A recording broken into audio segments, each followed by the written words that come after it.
we have an exciting evening tonight. Hello, welcome. Thank you all for coming to our monthly meeting where we're very excited to have Mr. Frank Hoffman. But before, I have a few announcements. First, if you have not seen anything in the news, go to our website, check out our news events, and you'll see that we have goats. We have goats in the Sepulveda Basin plowing down on all those nasty fire-prone weeds. So there's going to be a press event Friday, tomorrow at the basin to celebrate this. Pat, is everyone invited, or is this? Yeah, everyone can come. I will be there early. I know Council Member Padilla is coming somewhat early. We're going to have Spanish language media as well as regular city media. The fire department will be there. Yeah. Do you know anyone else who's good? I know that Katie Sterling and our Valley News folks will be there. So if you want to see yourself on television, now is the chance. Just, stand behind one of the goats. Yeah. There is an electric fence. So, be careful of the electric fence. Or it will curb it for you. Yes, but we're very excited about this. This is a pilot project. We are sponsoring it. Our chapter is paying for the rental of the goats. Correct. And so we're very excited about this. We're hoping very much that it helps with fire suppression in the Sepulveda Basin. So, I'm sorry? They love it. They love this stuff. They love it. And Cranesville and all that. They love, Storksville. I was over there watching them this morning. You can kind of watch and see what they seem to prefer. We picked that area for a couple reasons, but one is it has virtually nothing that's native in it. Other than some coyote bush, and they did not seem the least bit interested in that. We had also looked at the field on the other side of Woodley, which is number one, it's wildlife reserve. Number two, it has a lot of non-native stuff in it, but it's also jam-packed with lupin coming up and a lot of milkweed. And milkweed's a little bit toxic for goats. So, and I've never seen milkweed in the model airplane field, which has been completely incinerated multiple times. So anyway, tomorrow, 1 o'clock, if you're available, if you're so inclined. As always, a reminder to check our events calendar for walks, talks, and whatever we offer. Another important thing coming up is our annual election of officers and directors.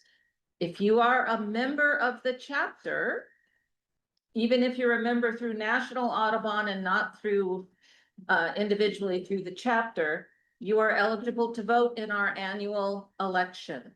Please do so. We always have a little difficulty getting our quorum for a meeting. So if you get the Theta Pepla either online or in the mail, look in your next issue. I believe it'll be in your next issue for the proxy. Please fill it out and send it back in so we can elect our wonderful slate of officers and directors. In connection with that, our annual meeting, which is scheduled to be held in May, this year we're going to do as a birds and beer event.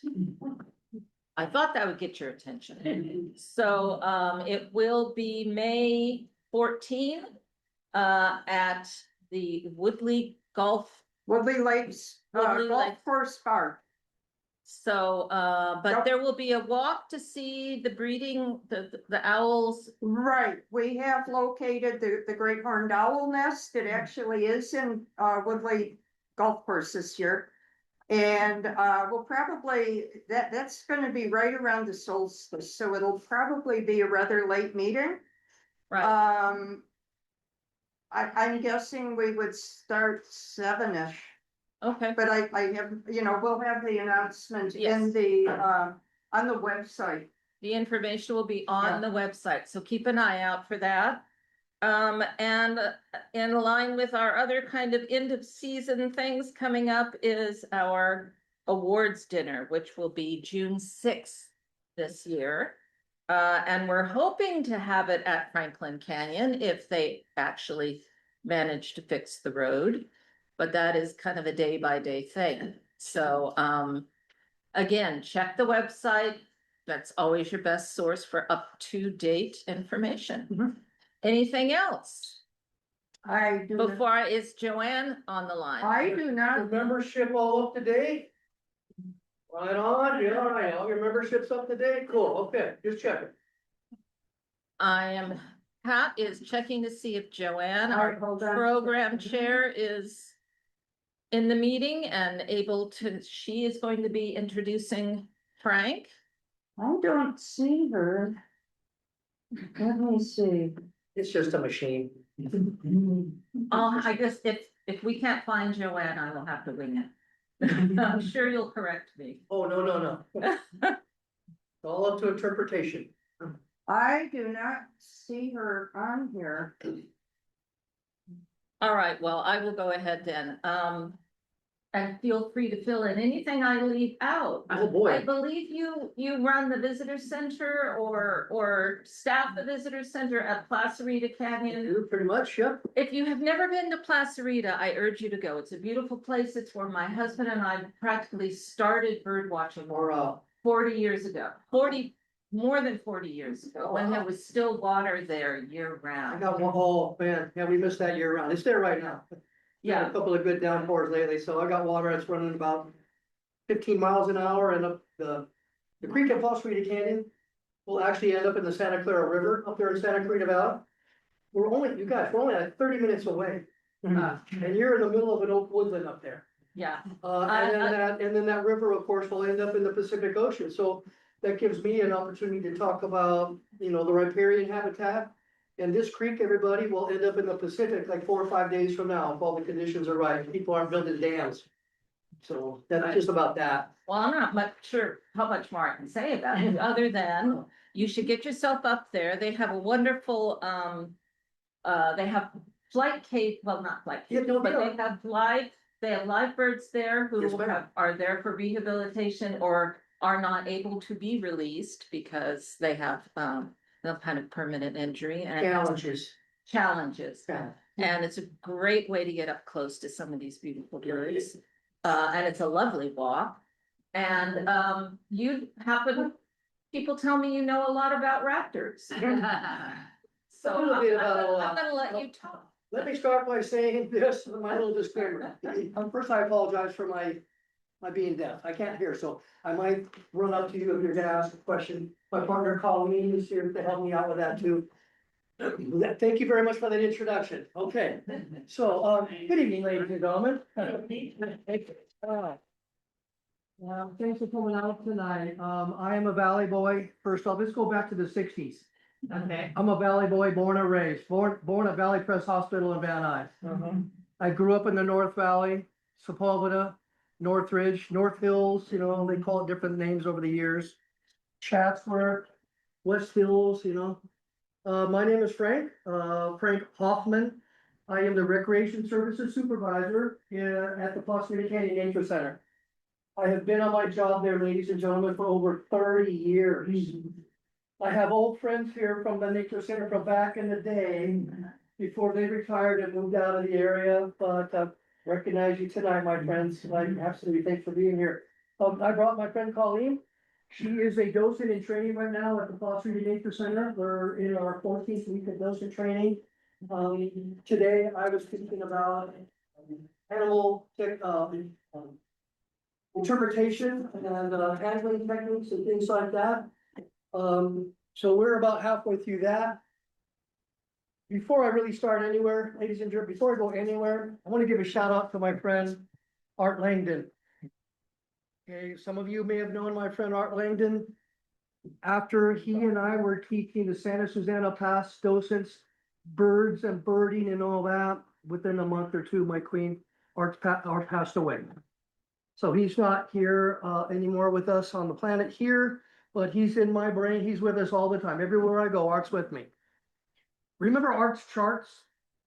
Remember Art's charts when he would talk? He would give you statistics with that big 3M chart. Well, I'm gonna talk a little bit about that in honor of Art. And because of Art's passing, I volunteered to come and be here tonight with y'all in the San Fernando Valley. I know Carol up at the Antelope Valley Audubon Society. I know there's a Pasadena Audubon Society. I don't know if any of the upper management have ever thought about getting these 3 chapters together in one place at one time. Maybe they're officers, maybe they're directors, and they can powwow. I mean, I recommend getting together and seeing how you guys can help each other out. Antelope Valley's a little weaker chapter. It's a little bit, a lot less than their meetings. But tonight, I saw what you put on the computer. Raptor breeding. Raptor breeding, what was it? Raptor breeding process. We're not gonna go over a lot of that, okay? I do have friends, in the falconry community, and I will say too, besides being the park supervisor of Placerita, an avid birder, I'm also a practicing master falconer. Okay, so I do hunt with my red-tailed hawk. The picture you saw, on the sheet, that is my Harlan's red-tailed hawk. It might not have looked like a red tail, it might have looked like a miniature golden eagle to you. But her official title is that she is a 26-year intermewed passage Harlan's red-tailed hawk. Just a very, very, very dark morph red-tailed hawk. That's introducing me in Sitka, my red-tailed hawk. Sitka, Alaska. This bird probably came from the Great White North, Canada, Alaska. That's where the Harlans live, up there. And she migrated probably a couple thousand miles down here to Antelope Valley. When I laid out my trap and I caught her. We can, as falconers, trap wild birds. We can actually take young birds out of the nest. We can actually capture eggs too. I don't do that. I don't take baby birds out of the nest. We're legally able to do that. Of course, I am legally bound by the state of California and the federal government. But I'm not here to talk about falconry too much tonight. I'm gonna share some things with you from Placerita Canyon and maybe talk to you a little bit about some breeding behavior, okay? I don't know a lot about that. I'm a naturalist more than I am a biologist. I know what it is. I can tell you what it is from its silhouette a quarter mile away. I can tell you what it is from its cry, from its call. You know, we know what those are, right? I can do that, and I can identify them from their call. When you're out there birding, you may not be able to see it up close. Your binocs might not catch it, but you can hear the audio. You can hear the birds cry, you hear their call. You sometimes know what they are too, right? Y'all grew up watching movies, and I don't care if it's a red-tailed hawk that they're showing you, or if they're showing you a golden eagle. They're gonna play the audio tape from a red-tailed hawk. Yeah. Right? I mean, we hate that, right? They're showing me a bald eagle and they're going.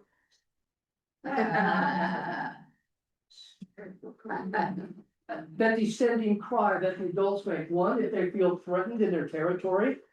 That's a distress, that's a, hey, you better get out of my territory call, but that descending. And again, they play that for everything. Yeah. I have friends in Hollywood that make movies, Green Lantern. I say, John, Mr. Director, why do you guys play birds that don't match the birds I look at? Well, they've got people that go to their audio bank and they play a lot of recordings and they hear something they recognize and that's what they get. That's what I heard. They need somebody like us to be out there to tell them what birds are what, right? So that kind of frustrates me a little bit. I don't worry about the movie industry though. You know, I'm doing my thing up at the Nature Center. I've been up for 30 years. I found that place by accident while attending Pierce College. Right out of high school, everybody, I became a banker. And then I became a vault teller. And then my 8th grade science teacher walked into the bank one day and said, "What are you doing?" I said, "I'm counting your money." "How would you like to be a loan officer?" So I then acquired my real estate license. I became a loan officer. I made a lot of loans, developmental loans, construction loans. People, Ryan, would have a house that they got half built. They need some money to finish it. Maybe they're building on a hillside. Banks don't like lending on that. It's scary sometimes. Maybe dude wanted to build it or she wanted to build it with her own hands. Did you know there's a National Association of Women in Construction? There is. Anyway, I did that for about 10, 12 years, you guys. And then one day Japan decided they were gonna hold their concrete They stopped shipping concrete out for the rest of the world. They were the #1 exporter of concrete to the United States especially, and so your $20,000 foundation, when they stopped doing that, and this is when I'm talking to little people too, it's economy 101, right? So that created a shortage, which created demand, which bumped the price of concrete up. Suddenly your cost of living went up for your project. Now you can't do your building anymore because you don't meet the loan to value rate with that. That's real estate. In the late 80s, early 90s, I said, I don't want to play anymore. Forget that. Too many things were happening out of my control. The real estate market, you know, is cyclic. It's up and down all the time. You got to know when to buy, when to refi, right? I learned that stuff at other people's expense. I'm doing okay right now. But long story short, that's when I decided after a couple of years, playing ping pong and softball with my buddies at Balboa, at Jelty, playing softball in my 30s, I decided I'm bored. I need to do something else. So green shirt, I went back to college. I went to Pierce College. I took a wildlife management class and a photography class, hoping to combine the two elements. I thought I could learn a little bit about wildlife behavior, habitat, things like what would make me a better photographer. At that point, whatever I was gonna do at that point, I knew I was gonna do for the rest of my life. In the wildlife management class, very first day back in college, been a long time since I've been in school. One of my classmates stood up before all of us, like I am right now in front of you, and said, hey man, there's this place called Placerita Canyon. She said, there's this place called Placerita Canyon up in the Santa Clarita Valley. They're looking for recreation leaders. They're looking for people to work outdoors with the wild, to do animal care. And I went, bing, I think I found my calling.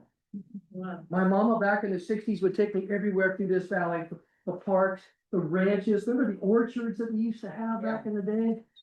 The grapefruit and the lemons and the oranges, those are. Okay, so then I ended up putting myself through school at night and working at the nature center every day. I never looked back. I was there that first day and I've been there ever since. I actually got married up there at the nature center. I'm not in full uniform today, ladies and gentlemen. I am a county fish and game warden also. I mentioned I'm a practicing falconer. I've been a falconer in the valley here and everywhere else since the 70s. I got involved with falconry when I saw a guy walking down the street one day with a bird on his arm. I love birds of prey. My father was in the 101st Airborne, screaming eagles. Eagle bird, Frankie, eagle bird, eagle bird, you know. That's kind of how I got started as a little man involved with birds and birds of prey. So I have been hunting rabbits and quail and other things since about 1972, 73, 12, 13 years old. I hatched in 1960. So now you know a little bit about how old I am. Usually when I have little people, I tell them I've orbited the sun over 66 times. How long does it take the Earth to orbit the sun, people? 1 year. So if I've orbited the sun 66 times, not counting those 9 months on the front end. Arts charts. I really love art. We would do this all the time and just, I love doing that job, that part of the job. Art would teach us as birders that in the world, science today, including Audubon and other bird groups, science today believes there are between 11,000 and 11,500 birds worldwide. In the United States, art would have taught us that there are between 1,100 and 1,200 birds, all different birds, in the United States. Now remember too, you got migratory birds. You know, birds that fly from Mexico and Central America and all the way up into Canada and all that. So in the United States, 1,100 to, it said my numbers are like 1,100 to 1,200 birds in the United States. In California, Audubon recognizes about 660 birds in California. I don't know, you guys know the CBRC? California Bird Research Center, is that what that is? Records Committee, California Bird Records Committee. There it is, California Birds Record Committee. They determined somewhere around 681. So let's just say around 650-ish. Whenever you're talking to people and educating them about stuff, don't always give yourself an exact number. Give yourself a range. You can say up to or including or between that. You're going to be a lot better off. You know, I never know when Audubon's going to be out there. someone's gonna call me on stuff I don't know, so I have to give myself a range in numbers and all that. So in California, yeah, about 660, 681. We'll say between those numbers. How many birds do you think are in the Los Angeles County? We're the birdiest. Art would teach us that we are the birdiest city in the whole country. Although I believe Texas has some doubt about that. Texas has a whole bunch of birds that migrate through there and are resident year-round birds there. So in LA County, according to my numbers, there are about 500 different types of birds just in the LA County alone. That's a lot of burden. That's a lot on a lot of different days. So there are a lot of birds out there. They're one of my favorites. Has anybody ever been to Disneyland before or been to the Tiki Room? I've got Jeeves, the toucan, at my house in my living room. He was a prototype for the Tiki Room. I love that place. I was 5 years old when I got to go to Disneyland the first time. Disneyland had already been around since 55, 56, something like that. So yeah, that was pretty fun. Those are fun times. I love the Tiki birds in the Tiki Room. That was pretty cool. So that, my little shout out for Art and Art's charts. He would always talk about that when he gave statistics and numbers. And again, it fluctuates all the time year round based on the migration and what have you. So there's a lot out there that we still have to learn. And you know that if you discover a bird or an animal, plant, whatever, for the very first time, you get to name it. You can't name it after yourself. There's only a few people out there exploring the world. Everything would be named after them. John Muir this, John Muir that, you know, all these early settlers and explorers, you know. Shoot, everybody, I brought a few birds with me today. You can see a couple of what we call giant hoods over here. I've got a couple of birds in here I'm gonna share with you, but first I'm gonna do a little PowerPoint for you. These are common birds of the Placerita Canyon Nature Center, but you can find these birds just about anywhere, really. With 500 bird species in California, there's probably, you know, millions of them out there. The photos, I'm gonna give credit to Gary Park. I've lost my friend Gary too, but he was an avid birder at Placerita. His telephoto lens was about this long. Boom, you could take pictures a quarter mile away and get them in clear reception. So next, please. Hold on, I've got, Hold on one second. So go ahead, I'm full. I have to share the screen. I was kind of stretching that out a little bit. I set a table out here. It's going to Colleen that you guys can come and explore later on. But thank you for showing up. This is a pretty great turnout. I don't know how many you speak have come out, but we're not going to talk about reproductive behavior. I can talk about how, you may or may not know this, how bald eagles will fly up maybe 500, 600, 1,000 feet. They'll fly together, they will interlock their feet and their talons, and they will tumble to earth. And as my grandma would say, ask for a tea kettle. They're falling down, they're coming down, and then just before they hit the ground, they break loose. Wow. And that is one of their behavioral postures as a breeding entity. Far out, okay. Okay, so we touched on that a little bit. You know, bald eagles will do that, right?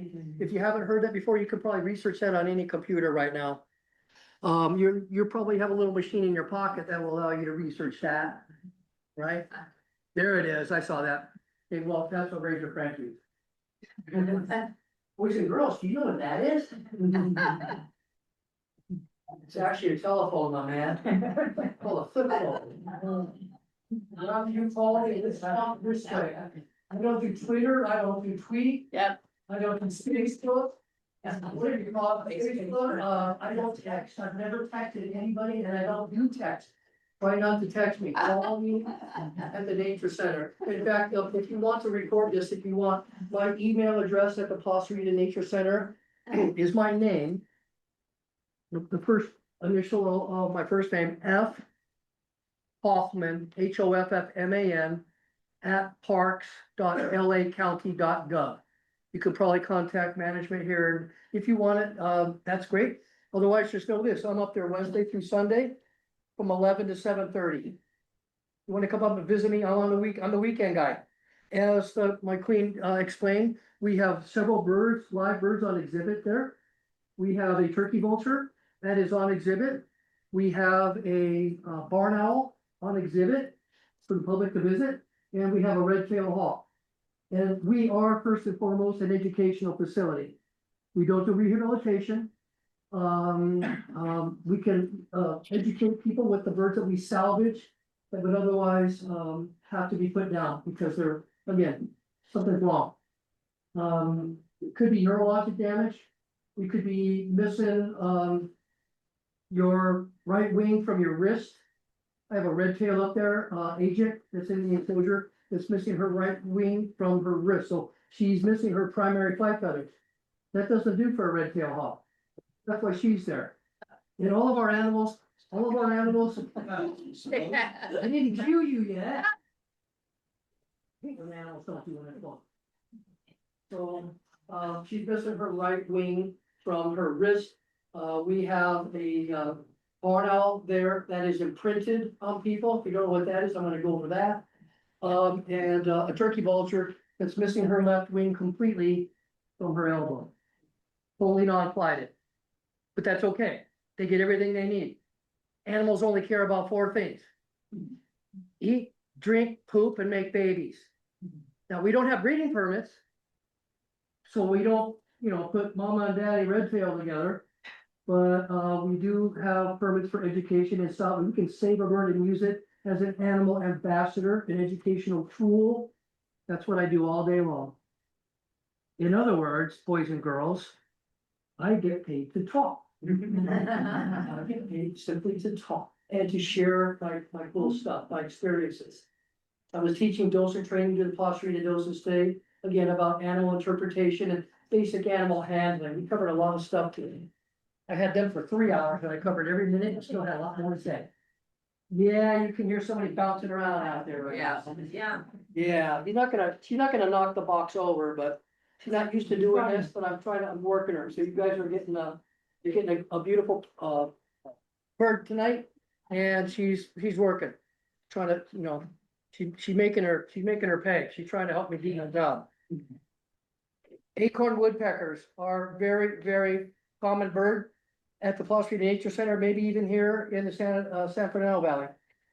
Both male and females have that crown, that red color on their crown. You guys know a little bit about the parts and anatomy of a bird, right? Crown, crest, wing bar, male, panel, all, learn your animal, your bird parts. That's gonna be important for you later on. That example of that little cry at the bottom there, waka, waka, waka, hecka, hecka, hecka, hecka, hecka. I'm a little bit scratchy, a little bit sore, throaty right now, you guys, sorry about that, but that's a typical example. They are a communal bird. They live in a family unit for years. They do not drive their young away from that territory after they had. They are there to help raise the next generation next year. So the young birds will stick around for a year or two before they're kicked out and ordered to fledge and fly away. But yeah, that's why it's important in rehabilitation. If you find an acorn woodpecker or woodpecker in a certain geographic location, it goes to rehab. Rehab needs to know where that bird came from because they want to put that bird back with its family. They might have a temporary situation where it might have run into the window. They recover from that sometimes, not all the time. We'll talk about why you're not coming home with your bird in a minute, but long story short, yeah, window strikes, those are a problem for a lot of birds. That's why I recommend putting little things on the window. Put a little star up there, put something that looks like, they're not gonna wanna fly through the glass. Something to distract them and make them not wanna fly through the window. What other birds are community minded that keep the fledglings for that long? None that I'm aware of. Harris's hawks, although Harris's hawks, these are a raptor, a bird of prey that live in the Southwest desert that bear young. Mama lays eggs, they bear young, and those young will stick around for a couple of years too. These are the ones that you guys will usually see on top of a saguaro cactus. You see a bird standing up on top of that cactus, and another bird standing on top of that one, another bird. Those are the ones, those are Harris's hawks. When we talk about birds in their plurality, we talk about birds, hawks, and birds of prey like that as being in a cast. Like a cast in a movie or in a production. So it's a cast of hawks. It's a parliament of owls. A pack of wolves, right, buddy? Right. A pack of wolves or pride of lions. Learn the plurality of birds. You'll be different than the average bear. You're gonna sound a lot, very knowledgeable. Oh, boy. That is. I'm gonna take her out in a minute. We'll just, let me go say hi. Sorry. Ayana. Ayana. Chill. Make sure she doesn't wrap herself up, because she's hooked up completely right now. Okay, next slide, please. Acorn woodpeckers. Whoops. Let's see if we can make the next slide here. Yep. When you see them at the park and their granaries, of course, the trees that they've all poked holes into to store their acorns. You can see their nesting cavity. It's a cavity nesting bird also. Some birds will lay their, they'll build their nest on the crux of a tree. Others will build in the cavity of a tree. So they're smaller. Oh, one more back, please. Oh, Here we go. oh, there we go. It does not eat acorns like the acorn woodpecker. Okay, they eat bugs. They eat a whole bunch of other little things. They forage in the trunks of the trees and tiny stems. You might hear them rattling. Well, I can't do that. I can't mimic that right now, but if you learn the vocalization, some of you guys have little applications on your, machines or computers that'll give you the bird calls. Learn those bird calls. That'll really make you a really great birder. Kimball Garrett. Who knows Kimball Garrett? Oh, we know, some of us know Kimball Garrett. All right, Natural History Museum. Duke could identify a bird simply from its cry, its call. I mean, all the time, regularly. You don't have to see it. You just have to know what it sounds like to know that there's a nut-owls there, or an acorn woodpecker, or a bald eagle. Okay, we see these at the park. We have three forms of woodpecker at the park. The acorn woodpecker, the nut-owls, and then the flicker. The northern flicker, which here on the west coast is the red-shafted flicker. The yellow-shafted flicker is the one in the Midwest and back east. I don't know that we have those here. Next slide, please. The American crow. Okay, well, we know crows and ravens live here, right? Crows are smaller than ravens. The raven's beak, we're gonna get to the beak and the raven in a minute, but the crow's beak sticks out straight like this. If you see them together, you're usually gonna see maybe a couple of ravens, 2, 3, 4 ravens, but you will see a murder of crows. A whole, what you might call a flock, but it's called a murder of crows, a whole bunch of them. The crow's tail is rectangular shaped in flight. The raven's is more wedge shaped, or like a fan, if you will. There are no crows on Catalina Island. 26 miles is too far for the crows to fly. But there are ravens over there that I'm aware of. They may be there now, they might have been imported, but I don't know about any crows being over there. So the ravens, they're gonna be soaring, thermally on warm air. Again, 2 or 3 of them together thermally. Crows don't do that. Crows must almost always constantly be flapping their wings. So the ravens are soaring, a couple of them at a time. Unless you're seeing a migration, then you can see a lot more. But again, fan-shaped tail on the raven, what's that? I'm gonna change that. The fan is on the raven's tail is fan-shaped. That's more. All right, next, please. Oak titmouse, this is a little tiny little brown, your little BB. How do I identify that little brown bird, that little LBB? They're difficult. Keep your manuals with you, keep your bird books when you're out there. You need to carry a giant Sibley's, although that's a great book too, of course. Too heavy to carry, unless you got a backpack or someone to help you carry them. Oak titmouse, always moving around, always jumping around, small little gray bird. And when it wants to display it, has a crest also. A point on top of its head, if you will. So again, and there are many different vocalizations, many different sounds. You could probably, again, research that on your computer and find some of those out. But they're only about this big. And they're always moving. They never really stop, in my opinion, except probably to sleep. And someone asked me the other day, do birds sleep laying down? Some do.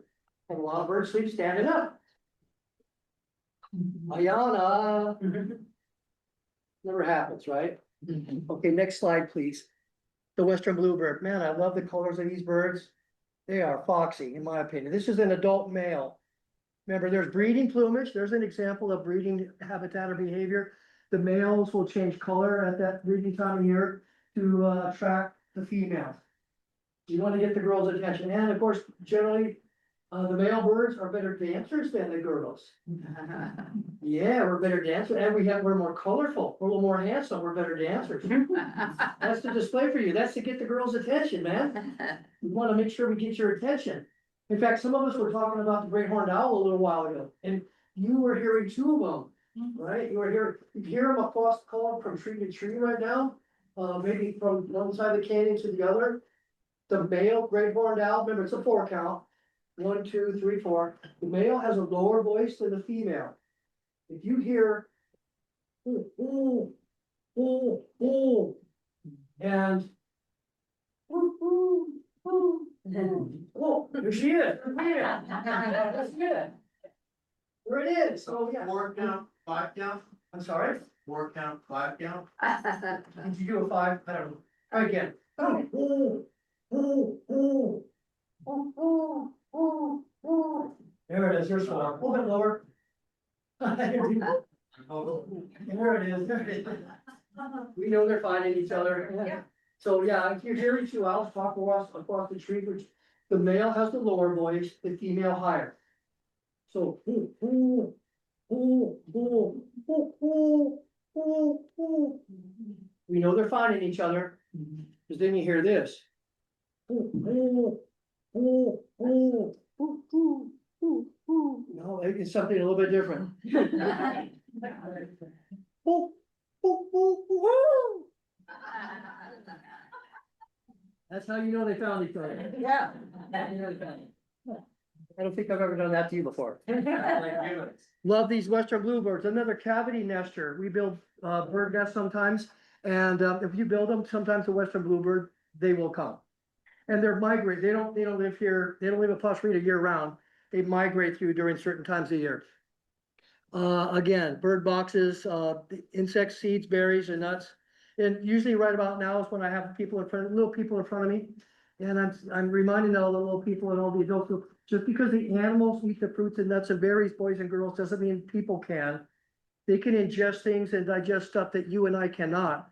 The acorn woodpecker eats acorns right off of the ground. All right, but you know, as a human, a Totavium or Shumash, you had to leach, you had to put those acorns in water and leach the tannic acids out of them before they were consumable for you. I don't know how many Totaviums it took to figure that out, but yeah, you could not just pick them right off the ground and pound them, like the acorn woodpeckers or like the California ground squirrels or like the California scrub jay. You're all birders. I expect you to know that there's a difference between the blue jay and the scrub jay. People come up to Placerita, they've been calling these birds blue jays their whole lives. Boys and girls, ladies and gentlemen, we do not, don't say always, we don't generally have blue jays in California. Everybody knows a blue jay has a crest. We have stellar jays, blue body, black head, black crest. But only the stellars and the blue jay, the true blue jay, have a crest. And everybody knows the blue jay has white wing bars and white markings on its tail. Our scrub jay has a smooth crown. They've got gray. That's not a blue jay. So take the opportunity to teach people the difference between a blue jay and a scrub jay. Quit calling them blue jays. And when I get them like this is when I like it the most, because this young man's gonna learn at this age. You're like 10 or 12, kid? How old are you, sir? 5. Ayana. So you want to get them when they're that young, get them excited when they're younger, get them involved in that. Eagle bird, Frankie, eagle bird, never stopped for me. Okay, so a little bit about the western bluebird. If you can change to the next slide, please. There's your California scrub jay. California scrub jay, not the western scrub jay. They itemized our bird. Ornithologists and birders are always changing the names. I used to call it a black-shouldered kite. Now it's a white-tailed kite. You know that, right? Do you know that science is about to change the names of birds that are named after people? Yeah, I all know that, right? They're about to start changing names that birds have been called all these years, and they're going to put different handles on them. I don't know why they're doing that, but that's not for me to question. I'll just teach what they teach me to teach. So Again, another cavity nester, although I've seen a scrub jay outside our office at the park. Female nested in a giant clump of mistletoe. There was some space in there and I saw that little scrubby fledge. I got to see a fledge. She only brought one out. I saw it fledge and bounce around. It became a brancher and bouncing around from branch to branch. So, yeah, and again, they can eat anything. I've even seen them eat meat, dead squirrels and stuff in the road. They'll eat that stuff too. They're in the thrush family.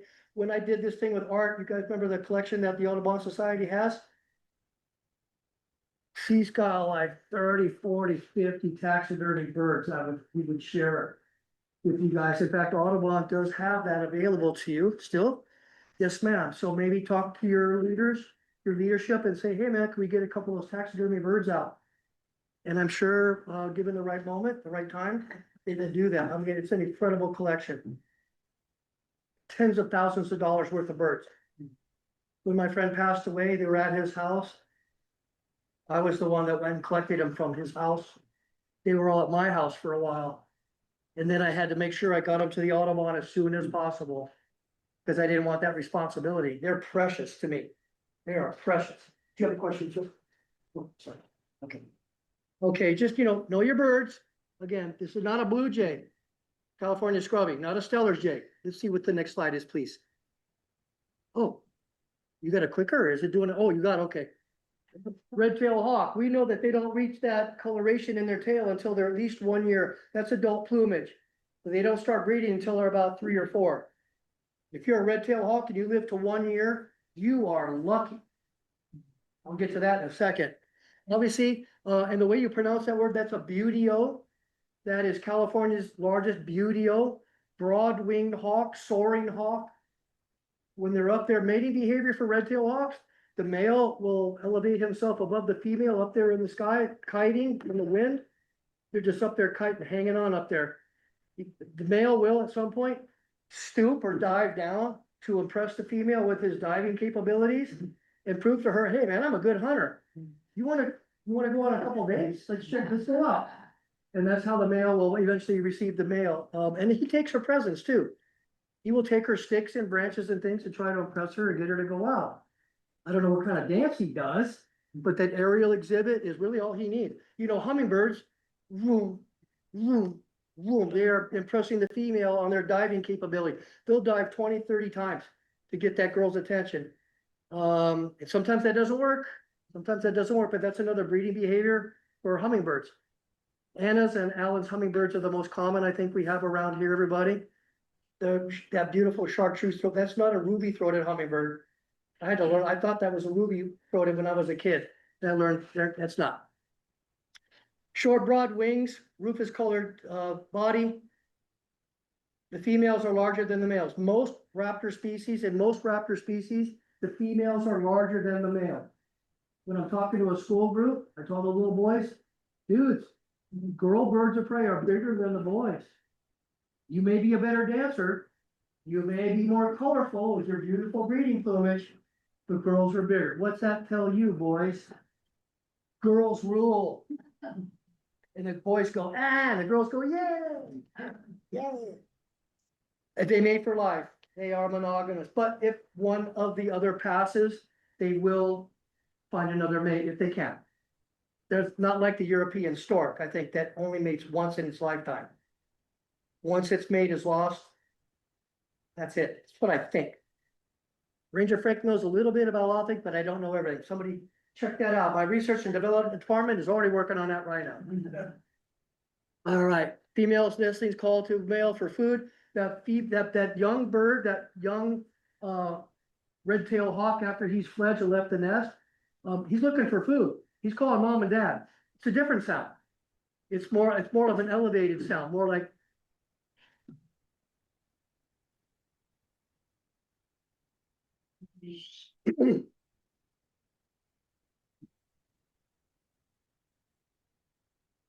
Sorry, I've been talking since 9 o'clock. But yeah, so it's an ascending cry. And there's a juvenile red tail. It's a juvenile red tail because on the tail on the train, the tail is banded like a red-shouldered hawk, or like a Cooper's hawk.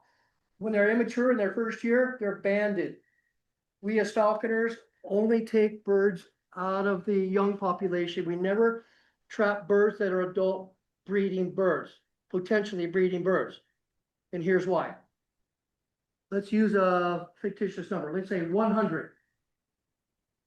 Of 100 hawks that hatch out this year, only 27 of them are going to live to be 1 year old. 73% mortality in their first year. Oh, thank you, dear. I actually brought, thank you. Thank you. That's cool. Thank you very much. Excuse me, guys. 73 out of 100 die before they're 1 year old. Why, said she. You could be in the nest, a nestling, and your big brother or sister could knock you out of the nest. Now you're a coyote bait down there. A great horned owl can come and grab you. A red-tailed hawk, another red-tail could grab you out of the nest. Ravens cherry pick things. Y'all know about Jackie and Shadow. Current events, Jackie and Shadow, two bald eagles and Big Bear. A couple months ago, or a couple of weeks to a month, they saw their eggs were cracked or lost, and then the ravens took them over. Some theorize that perhaps those eggs weren't viable. Maybe they weren't, you know, Jackie and Shadow have been breeding up there for years. They're not always going to produce young, but maybe they weren't viable. They were going to produce young eaglets. And so they abandoned them. They left the nest. Mr. Opportunistic Raven comes along, Mr. Scavenger, gone. And then I don't know what happened to the third one last year. But you know there's cannibalism in birds of prey, right? I don't know if they know that. They don't need to know that. There's cannibalism. That may be part of, that's another theory that happened that third one last year. I'm not gonna tell you that, not on television. Right. Yeah, the guys that were watching the cameras, they know. Did it fall out of the nest in that freezing cold? Birds can deal with freezing ice cold, no problem. But yeah, so that's what's going on. Avian influenza, coccidiosis, browns, aspergillosis, West Nile virus, Newcastle disease. Windmills, those windmills, the power that, you know, now we know she's in her back, she's got to get and walk around. That's cool. She's not walking away from me, I know. I know. So those windmills, they cut birds of prey, eagles, slice them right in half. I got pictures of that, dead birds of prey on the ground below those big wind turbines. Remember that big solar collecting tower on the way to Vegas? Refractive light, you know, sun shoots up to this collecting tower, which creates energy. Bird flies through that, it's like when you were a kid with a magnifying glass in the hands, just done. Secondary poisoning, that's a big deal. People poison rats and squirrels and mice and gophers and think that that's it. An animal that's dead that comes to the surface, an animal that's starving to death, another reason. This young red tail, this passage red tail baby bird, you can see that little food down, he's gonna go get it, and now he gets secondarily poisoned. Curious, well, either Calabasas or Westlake, Calabasas says a no denticide policy, a law. Yet you go right across the freeway and Westlake or something, they don't have that same rule. So people are poisoning animals, expecting nothing else to die from it. We've lost mountain lions to secondary poisoning in the Santa Susana. A lot of coyotes, I know gray fox that died from that. That's just another reason. Knuckleheads with guns. We talked about window strikes. That's another reason. What if your hawk, or what if any bird, not just your hawk, but what if your hawk is hunting in the field down below the freeway and it checks or misses its quarry? It goes up on the guardrail. Here comes a semi at 75 miles an hour, sucks that thing right off the guardrail, right into traffic. There are a lot of reasons why you don't come home with your bird that day. Not to mention the other wild birds out there, the haggard birds that are gonna attack your bird because you're in their territory. Man, I've lost a Harris's hawk to a haggard to a wild red-tailed hawk. I could see it 100 miles. My bird was my Harris's was on a bunny rabbit, cottontail. They checked the cottontail, but landed on the ground. Here comes a red-tailed and bang, slammed it. That was that. I don't blame the Harris. I don't blame the red-tail. I'm in its territory. So that happens too a lot.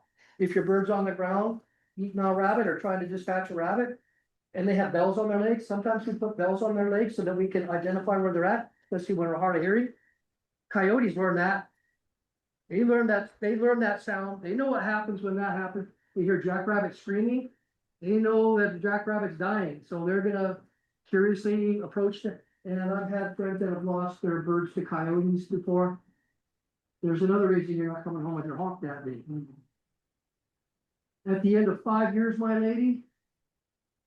Well, let's go back to the second year. So first year, 73% mortality. Second year, 43% mortality.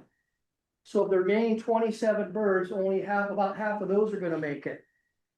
At the end of 5 years, only 5 of the original 100 are still alive. How do we know this? Because Fish and Wildlife, they banned young birds in the nest. They have ID numbers on them and all that. They find them dead later on, they go to their research in Washington. And they go, oh, this young red tail hatched out in San Diego 5 months ago. Migrated up to Southern California, migrated all the way up here to Santa Clarita Valley. And then was found dead. And they tell people those reasons I just mentioned to you, why they might have perished, why they died. And the lady said, well, Ranger Frank, we do that, we poison squirrels. Oh, man, lady, you might have carried that off. So, yeah, don't do that, no sticky traps, don't do that. I pull a lot of birds out of sticky traps that people bring me. Poor little suffering bird is stuck in a stick. Don't use those, please. I have to dispatch the bird. There's no way I'm gonna be able to save that little sparrow or finch or whatever. These are all migratory birds, protected by the Migratory Bird Species Act. 71 or so in there. All migratory birds are protected. You got a bird that's starting to build a nest and they eat for your house or your building or your office, get rid of it before it actually starts laying eggs. If it lays eggs, you can't touch it until 32, 35 days after they hatch, and then another 40 days before they fledge. We had to stop construction at Vasquez Rocks, another county park, my sister park up there in the, in Agua Dulce. The contractor didn't listen to us or our animal guy. We had like 8 nests in the framing of this new building we were building up there, the new interpretive center. And we stopped his work, we stopped his construction for 2 months. So that drove that construction project behind schedule 2 months. You gotta know this stuff, gotta know, that's why I'm teaching you. All right, next slide, please. The phainopepla, these are beautiful birds, they migrate, the males are black with a black crest, and when they're adults, bright red eyes. And by the way, you can tell birds of prey depending on the bird. I will say at least the red-tailed hawk and the Cooper's hawk, you can tell the general age of the bird by the color of the eyes. Not just the plumage and the coloration of the feathers, but their eyes. When they're younger, they're going to be yellow.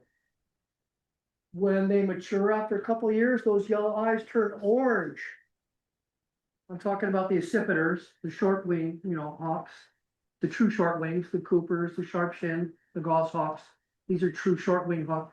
Then after about 6 or 7 years, then their orange eyes, when they're teenagers, they turn bright red, like Ryan's shirt right here, bright red. That's how you can tell the difference. And of course, you're looking at their feather patterns and everything too. Yeah, these guys, they'll eat mistletoe berries. Wonder how the mistletoe gets up there in the tree. You remember, there's 4 things we need for a plant to survive: soil, oxygen, sunlight. What's the other one? Soil, sun, what? Fertilizer. Yeah. Oh, yeah, but the mistletoe, all that stuff's growing out of the tree up here. Acorn woodpeckers and phainopepla, they're eating the berries and they're flying from tree to tree. They're pooping up there in the tree. The roots, that's how they get up in a tree. That's how mistletoe grows up in a tree. And you know about mistletoe at Christmas. Oh, yeah. So these birds are eating the berries, they're flying from tree to tree, and they're defecating, and that's how the seeds get up there. Okay, Black Phoebe, we have these all over the place. They like water, of course, and I rarely see these guys ever landing on the ground. They're always like up on a branch or up in a tree, a drinking fountain. They rarely, in my opinion, really rarely land on the ground. They make their nest again from mud. So they're collecting the mud in their beaks, in their mouth, and that's how they're doing it. It's like the mud wasps. Next slide, please.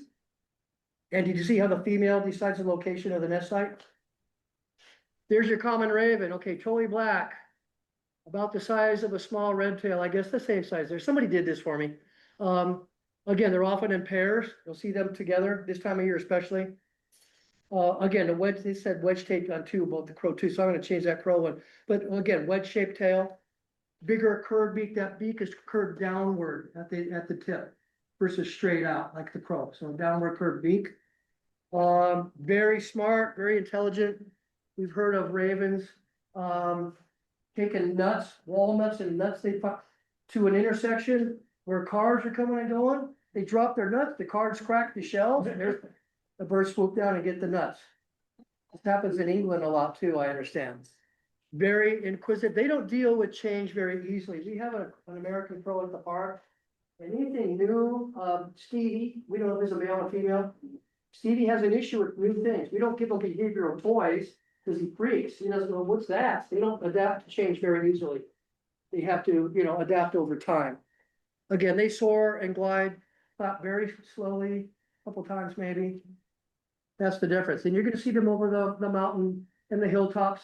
Again, warm, rising thermal air is what keeps them aloft. Turkey vultures barely flap their wings, if at all, really. You know turkey vultures from condors because with the turkey vulture, the trailing edge of the underside of the wing is the lighter color, that wider color. Condors have the white in the leading edge of the front side of the underwing. So if you see a big bird up there, I mean, 8 feet's different than 6 feet. But sometimes it's hard to tell distance up there. So the trailing, I think of trailing edge turkey vulture, capital T. So that's a turkey vulture. When you see more than one turkey vulture, it's called a kettle. A kettle of turkey vultures. Again, a caste of hawks, a parliament of owls. There's a whole bunch of different names, covey of quail. You guys can research those later on, have fun with that. I cannot. But Colleen, my research and development department has been great, can help me with that if I need to. So yeah, there you go. And again, they're everywhere. You see them everywhere. They're opportunistic feeders. I've seen ravens chase down sparrows at the park. Like a bird of prey, like a Cooper will tail chase. So yeah, ravens are pretty tough bird. And hawks don't mess with them. You see ravens and hawks always fight with, it's like it's an age-old battle, like the hyena and the lion. They're both territorializing, they're worried that one's gonna take its young. So yeah, they're constantly fighting with each other all the time. Next slide, please. Anna's hummingbird, very beautiful bird. The Duchess Anna Messina of Tivoli. Mostly green and gray. They feed on nectar from flowers. You guys have bird feeders at home? Is that for hummingbirds or seed? Hummingbirds. Think about the seed feeders, you guys. You've seen birds eat. Splashing stuff all over the place, right? They're gonna eat some. A lot of it's gonna go on the ground. What's that gonna do? You gotta think, squirrels, what else?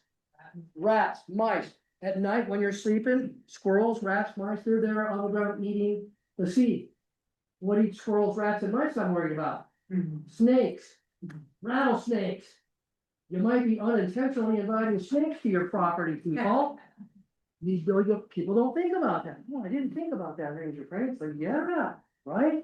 And hummingbirds, bees will take the hummingbird, they'll feed off the hummingbird feeders too. Bees and a lot. I've actually seen western bluebirds drink from hummingbird feeders before too. A lot of different birds will take advantage of that sugar water. Remember, eat, drink, poop, and make babies. And to do that, they only need 4 things. Food, water, shelter, and these things have to be arranged in a way that they can get to them. If they can't get the food or find it, if they can't get the water or find it, that's not gonna do them any good. So of course, I teach a lot of different things. I also teach 7 senses, not just 5. When you're out there birding, when you're out there in the world, when you're young is when I really want to try to get to these kiddos, but I teach 7 senses. Think about that. We're gonna review. Sight, smell, which birds mostly can't do. What? It's okay to pick up a baby bird off the ground, girlfriend, and put it back up in a tree or up on the wall or get it off the ground where the dogs or cats gonna get it. Science does not believe that birds can smell. Some can. The turkey vulture can smell. The kiwi in New Zealand can smell, the honey guide in Africa. Condors and turkey vultures can smell. Well, a lot of birds in the world cannot smell based on my knowledge at this time. I don't know everything, and I'm gonna do some more homework on that, because I talk about this all the time, but it's okay to pick up that baby bird. Now, how did that rumor all start? Don't touch the baby bird. The mama will smell the human scent and ignore it or reject it. Well, maybe that baby bird on the way out of the nest, you know, bing, bong, boom, boom. He got messed up. He's hurt. And maybe he's down there for a day or two before you found him. So he's been starving for 2 days. You pick him up and you put him back up in the nest. He's got brothers and sisters up in there. Brother and sister going, feed me, feed me, feed me, feed me. When mama hits the nest or daddy hits the nest, and both take care of the baby birds a lot. They both do. Mom gets a break. She gets to go away and dad will babysit. But feed me, feed me. And there's this other guy over here going, oh man, thank you, Colleen, for saving me. Thanks for getting me off the ground. I saw that dog running over toward me. And he's in the nest going like that. And which do you think the mom and dad are gonna feed? The ones that show the better chance of survival, not this one that's over here crumpled in a corner. What was different? Well, I touched it. I don't know how this starts. I don't know how all these rumors, all these little wives' tales start. People think baby rattlesnakes are more dangerous than the adults. I don't think so. I have a different rule about it. I got a whole rattlesnake thing I can do too. Look and see. Anyway, you guys know that hummingbirds can actually use spider web to help construct their nests. Is that cool or what? Yeah, I've seen them collecting them. And if you've got a Saint Bernard and you've got a doormat that the Saint Bernard rubs all her fur into and all that, any dog, whatever, you will see birds during the nesting season collecting that fur and building their nests with it. The Saint Bernard, I did, but you know, I see these little, and they stuff their mouths, man, they're like, it's like a bushel sticking out of there. It's incredible. So, okay, and of course, we know hummingbirds, a lot of birds are pollinators, right? They're moving from flower to flower, looking for nectar and stuff. Hummingbirds especially definitely help with the pollination process. I'm not gonna go over every detail, you guys can read it. Next slide, please. And then there's Alans, they're the more brown ones. They are a little more aggressive. They are more aggressive than the Annas. You might have Annas there and then here comes an Alan, and he's just gonna drive that Annas right out of there. So there's a little bit, they got a little bit more limited range. Males have green backs and foreheads, very rust colored flanks. Remember the flanks? Straight bills that are about the length of their bodies. Yes, ma'am. Next, please. Cow quail. What about that? That's your California state bird, right? Some folks don't know that. California state bird. Both the male and females have a plume. We talked about crest. Roosters have a comb. Roosters have a comb. Okay, crest, comb, you know, they're different. Plume. Both males and females have them, but the male, of course, a little more colorful than the female, has a bigger plume. That's to get your attention. I don't know if he shakes his head and gets it all going and all excited, but that's what gets the girl's attention. Mama can have like 10, 12 baby little quails. She can lay up to 10 eggs frequently. At the nature center, kind of nature's way, I get it, but you know, I'll see a pair of quail. A covey of quail, see a pair of quail with about 10 little, you know, quailets. I don't know what you call them, little baby quail. It's okay to make up words. People don't know. So, you know, 10 little quail, you know, they're the bird feeders or they're the garden of water. If you want to attract birds to your property, put water on. Okay, that's really gonna bring the birds. And then the next time I see them, like 4 days later, maybe there's only 8 now. And the next time I see them, green shirt, maybe there's only 4 now. And yeah, they start diminishing based on the prey. But that's probably why mama has so many. We don't expect all of them to survive. Right, so I'm a overkill. More, because only a couple are gonna make it. I gave you some statistics for red-tailed hawks just now. So yeah, they'll eat just about anything. They'll eat just about anything. And there's nothing like walking through the woods near a stream bank or something like that, very thick brush. No fat, sugar bush out there, what's out there. You're walking with your bird, even walking on foot.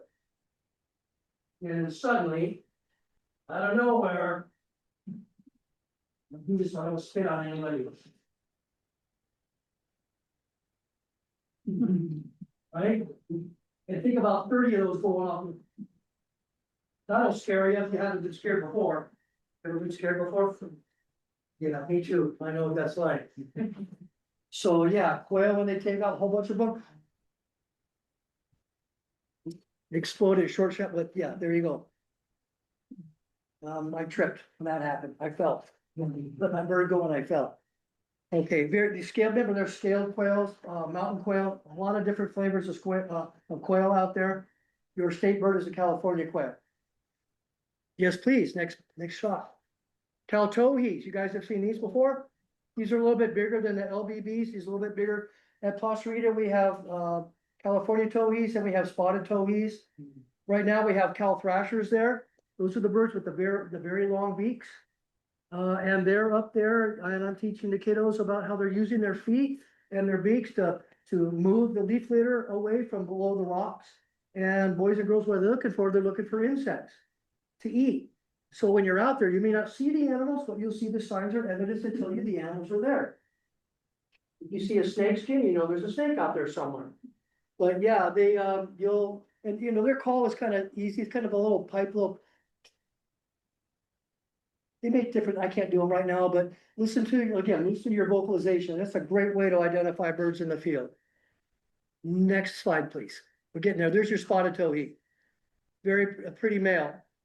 Upper parts, you know, lower, they climb into lower branches searching for insects or fruit. They can fly long distances, but they don't fly very high. They kind of fly very low. Okay, next slide, please. I bet we're out of slides. Is that it? Far out. Okay, so migration, Arctic terns. How did that happen one day? The Arctic terns from in the Arctic Circle, their breeding habitat. One of them said one day, "Hey man, you want to fly south for the summer? I hear things are pretty cool down there. Let's go south." Okay, all right, Frank, let's go. And then they went on this giant migration. The Arctic tern has the longest migration of all birds on the planet. It's like 20 to 25,000 miles one way. And remember, they're not just going in a straight line. It's like a ship that's going from port to port. I gotta go from here to there. Like sometimes I get a little blown off course, but I gotta just keep it on track. And eventually I'll get there. Let's go sit up down in Antarctica for a couple months. Okay. So they do.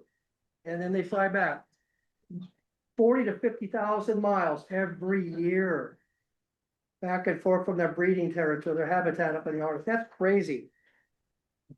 Wildebeests have the largest migration of all animals on the planet. The African wildebeest, look that up, thousands of miles. You guys want to see some barking birds? Yeah. All right, me too. I know that's what you came for. I got a little exhibits up here. I'm gonna let you guys try to guess what kind of bird that skeletal structure is. Donna. Let's see if I can get the Camera, so it will show them.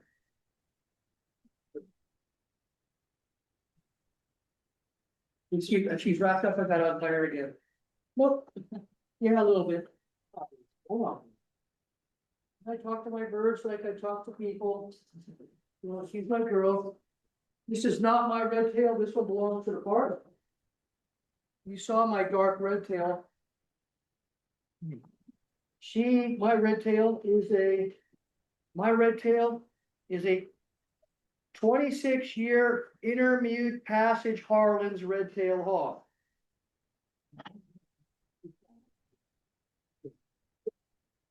Where she's wrapped up a little bit. Yeah, look at this.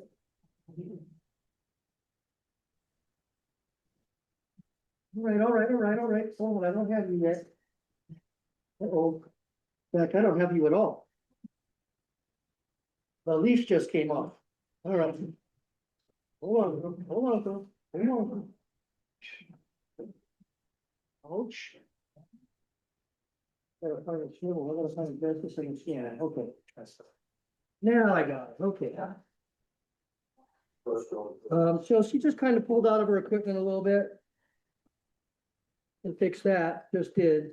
Let's see here. Let me see if we can make sure we get. Oh. All right. Oh, look, she's displaying for you. Hi. All right, now, red tails can come in a lot of different color varieties, not just your average golden color like this young lady's sweater right here. They can be a rufous morph or a super dark, Harlan's like mine, or a melanistic bird. The difference between my red tail and a melanistic red tail is that the tail on a melanistic hawk looks like that. Mine is more paisley colored, more paisley patterned. It's got like little paisley, and it's got at the very, if you were taking a mouthful of white paint and with a straw just went, it blew like an Appaloosa splash on her on her tail, you would be able to see the difference between a average red tail and a Harlan's red tail. They're very rare down here. Not too many of my falconer friends ever see a bird like Sitka, like my red tail. If we're lucky in captivity, this bird will live to be upwards of 20, 25, 26 years old. My bird's 26. We've got one at the park right now that's about 20. That's agent. That's going to be the one in the front enclosure as you first walk into the courtyard. I don't call them cages. Don't call them a cage. I'll call it an enclosure, or in our language of falconry, they're called a mew. Like when a kitty goes mew, M-E-W. Anything's on the mix for red tail. I had a red tail once, by a quarter of a mile. And remember, they never catch the food and bring it back to you. You gotta run to them. You're running after them. By the time I got out there, quarter mile away, just a couple 100 yards, she was working on a darkling beetle. She was working on a beetle bug.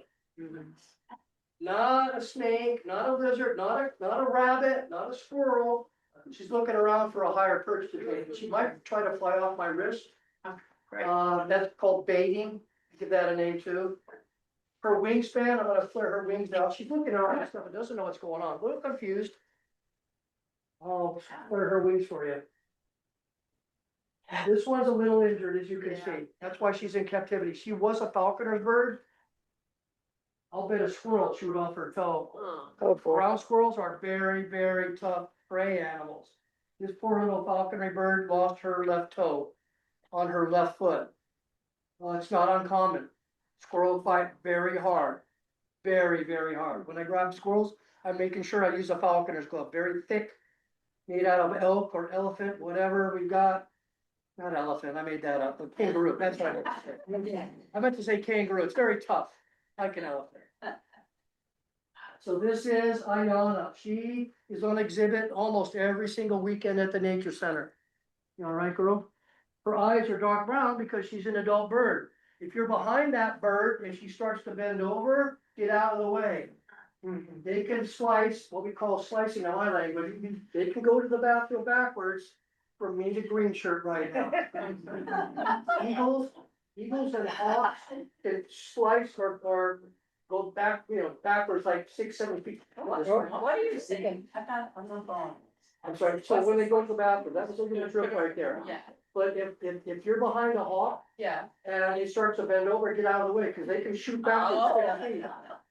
Owls and falcons, they pretty much plop straight down. This bird's empty right now. She didn't get to eat before I brought her here. She's not gonna eat tonight either, I'm sure. She'll wait till the first light and then she'll eat. We give our animals at the nature center raw rat meat. I just put 300 rats in the freezer today.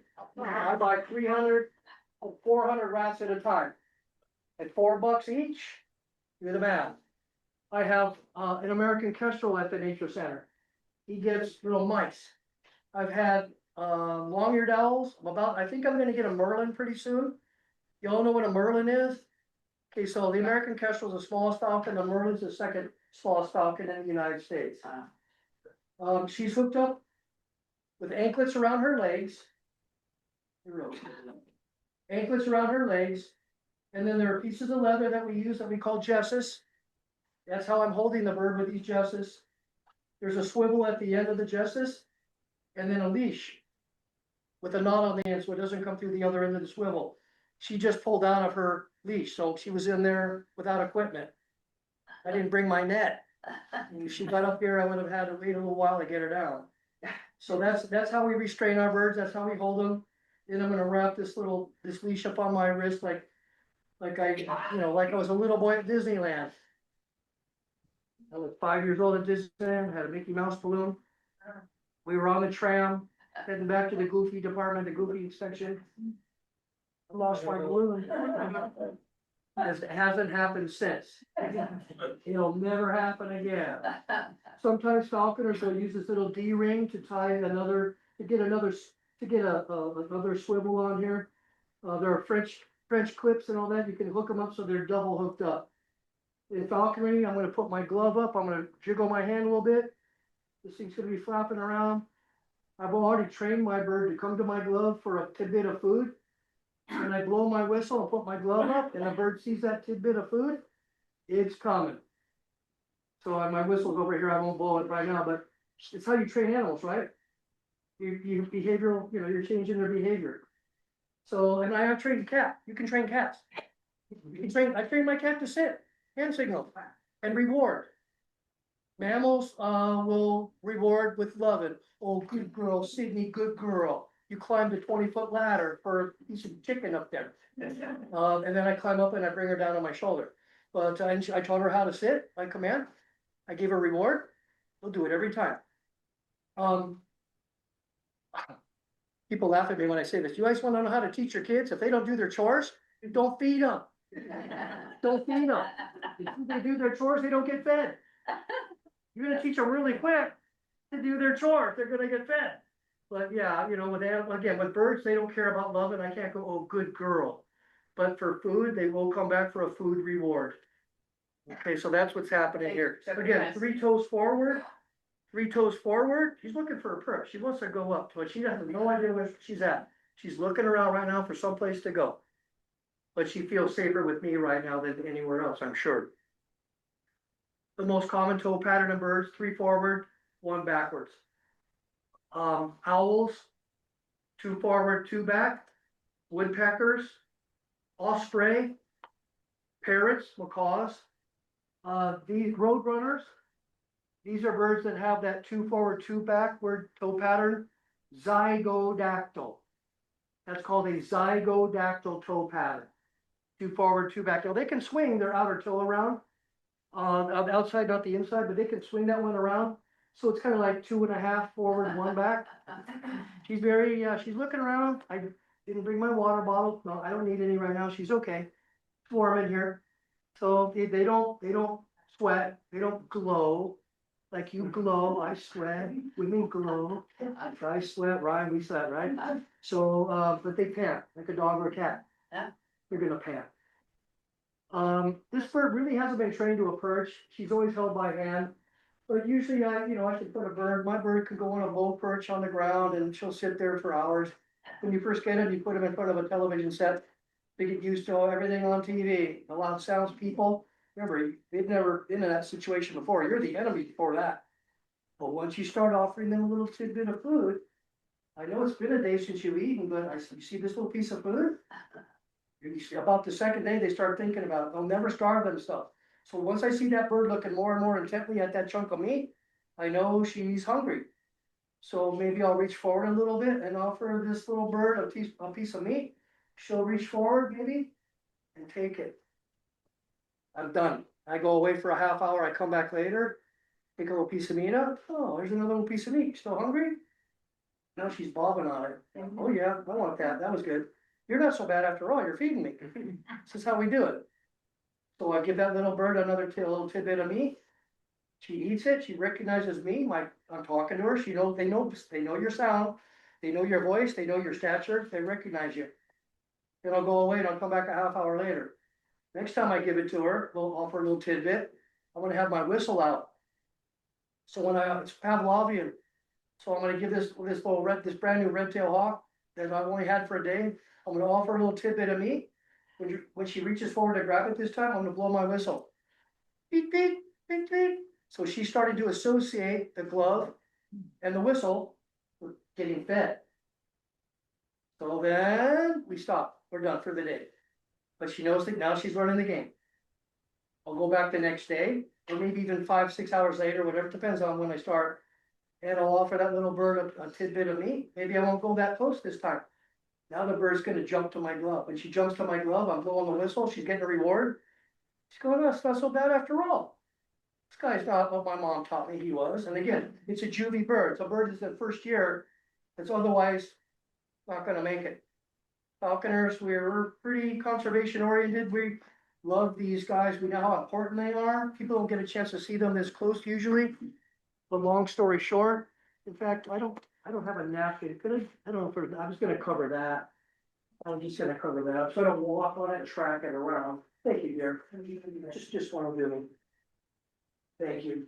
Maintenance will be here after us. The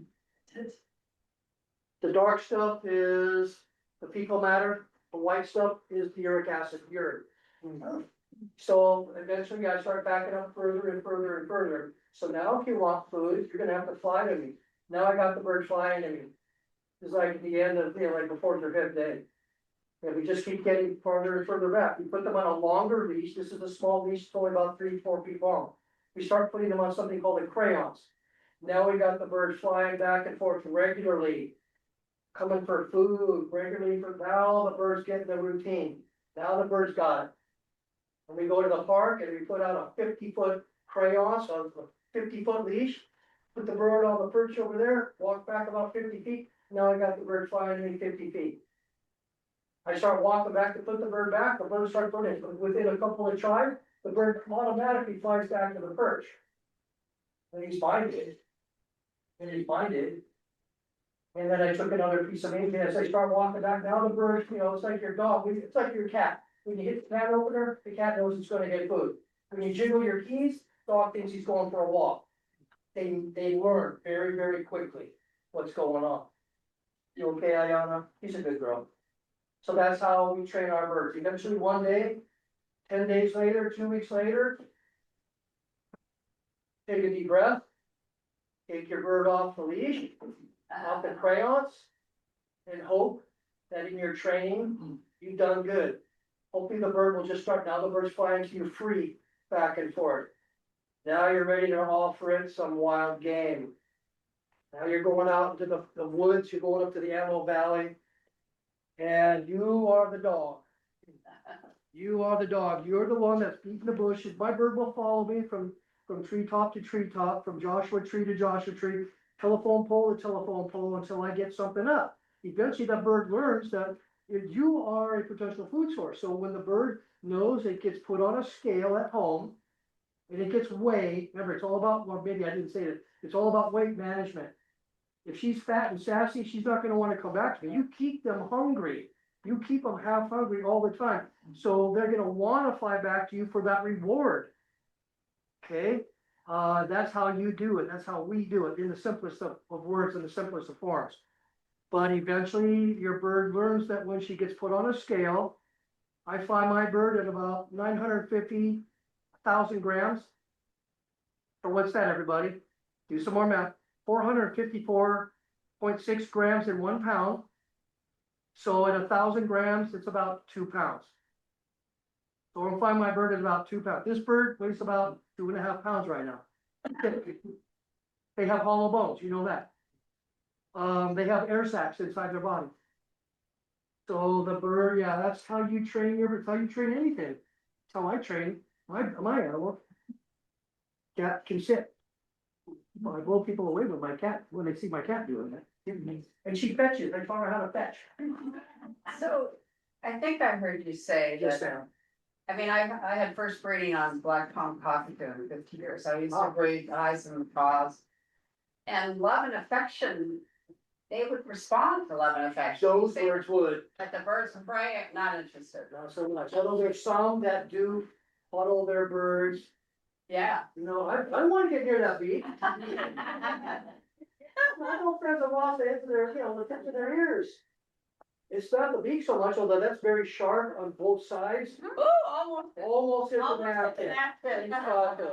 Good girl. Yeah, but it's the feet, the talons you're worried about. In that box, I got harpooned in my arm. got me on my arm. I can feel it in there a little bit. A little wet down there, so I'm sure I'm bleeding in there. But, yeah, no, it's different, you know, it's different with different animals, you know. I've known some people, they get them when they're babies. So, you know, you're gonna you get them when they're babies. Yes. You're imprinting that baby on you. So it knows you, it knows you, but birds of prey, they don't care, they don't need you. They don't need you one bit. Except to feed you, except to, you know, to feed them, but they know how to hunt their own food. And I've never taken a bird out of the nest, I always trap my birds, I've trapped a few, because that bird that I'm trapping in the wild has already been living on its own for a while. It knows how to hunt, it's been taught by mom and dad, it's in its first year. It's gonna die likely, statistically, it's gonna die. So falconers, you know, we get permission to do that. Oh, thank you, dear. Pretty sure you didn't have to do that. Yes, I did. I appreciate that. You know, let me buy you a cookie. Follow John. Let me buy you a cookie. So again, this is Ayana. You come up to the nature center and ask me to bring Ayana out or share Ayana with it. I'd be happy to do that. I'd be happy to do that for my friends here. Yes, ma'am, white shirt. How do you tell, a red-shouldered hawk from a red-tailed? Well, their size is the first thing, and their cry, their coloration. This animal has a red tail, it's over 1 year old. The red-tailed juveniles have a banded tail, Right. it's banded. The red-shouldered hawk is speckled black and white on its shoulders. I don't have a picture of it, but they have different coloration, their plumage is different. Their cry is different. Red tail. Red shoulder. Am I close? Those are red shouldered hawks, so you can tell that from their cry.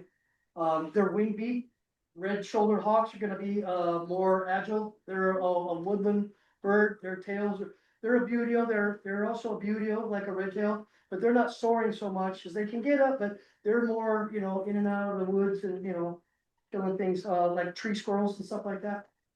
So there is a difference if you were to, what do you call it, Google, if you Google the red shoulder, the red tailed side by side, you'll clearly see the difference, my queen.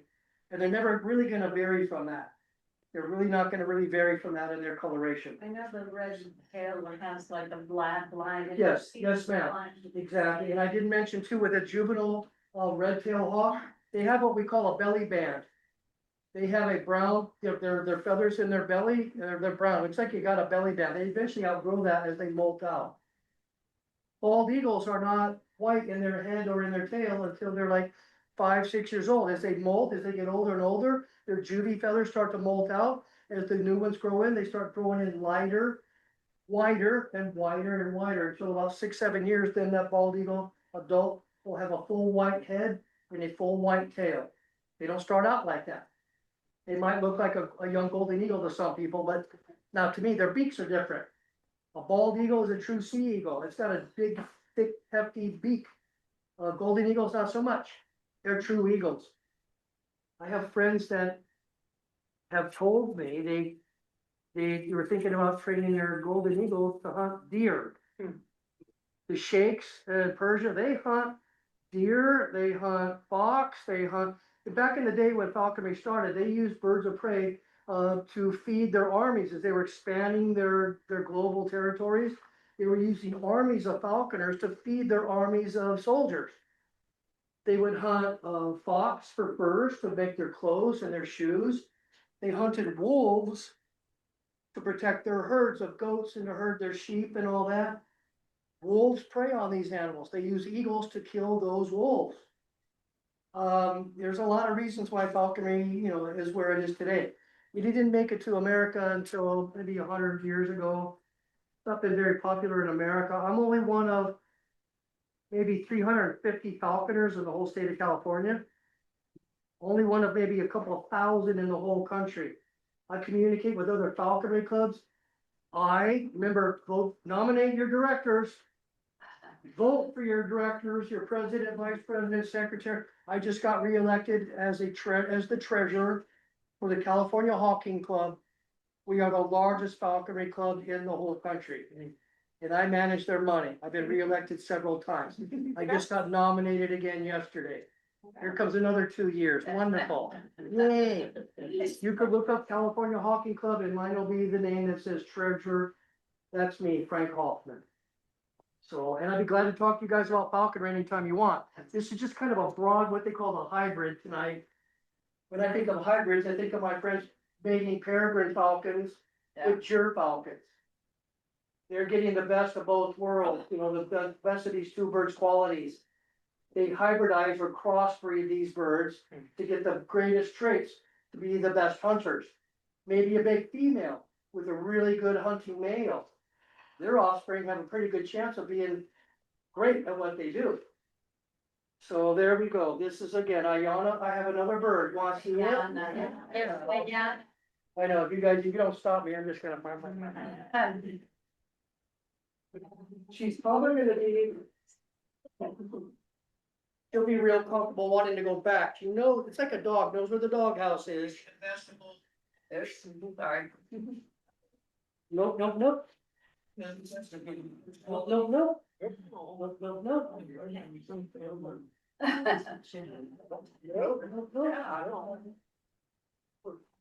Alright, there we go.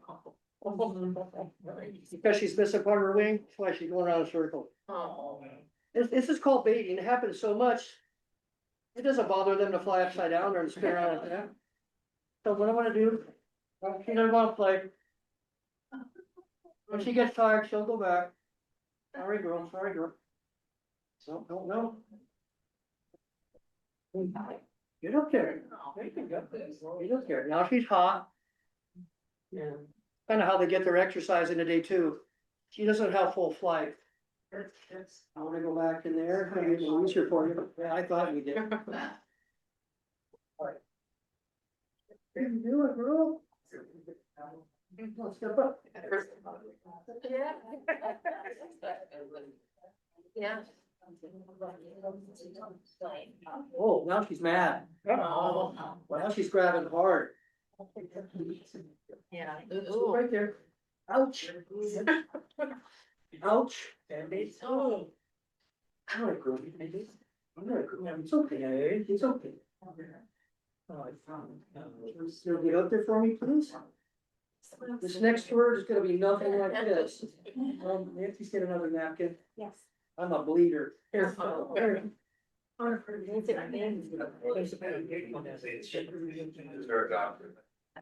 Yeah, thank you for Daxa. Oh, gosh. Okay, no big deal. You know, it's hawking season when you could grab by your bird. Yeah. You just don't like them on the fingertips because there's a lot of nerve endings at your fingertips until it heals. Yeah, there's a couple of holes for you. Yeah.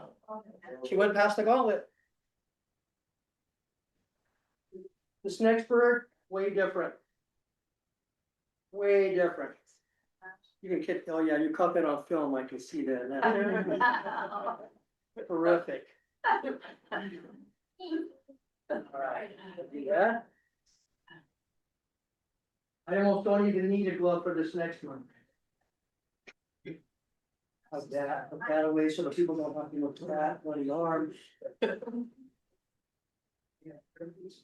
Then there's Ghost. Hey,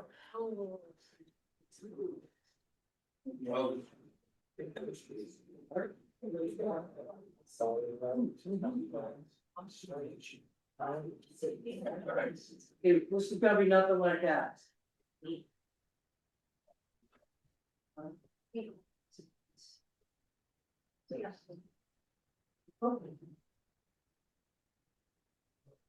Nothing like the red tail.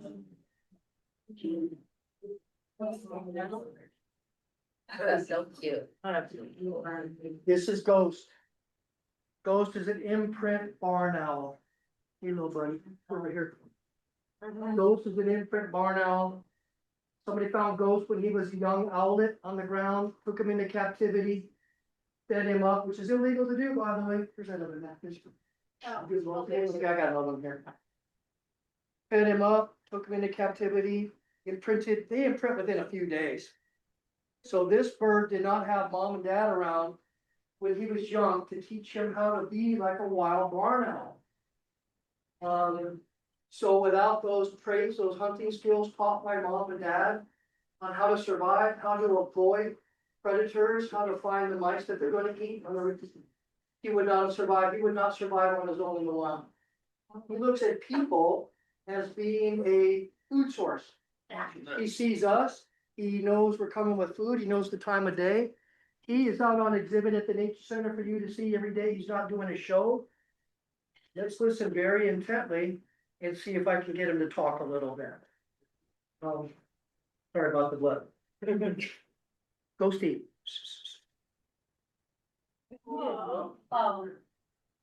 Good boy. It's not a pet, this is a wild animal. This guy, put your cameras down a quick second, please. I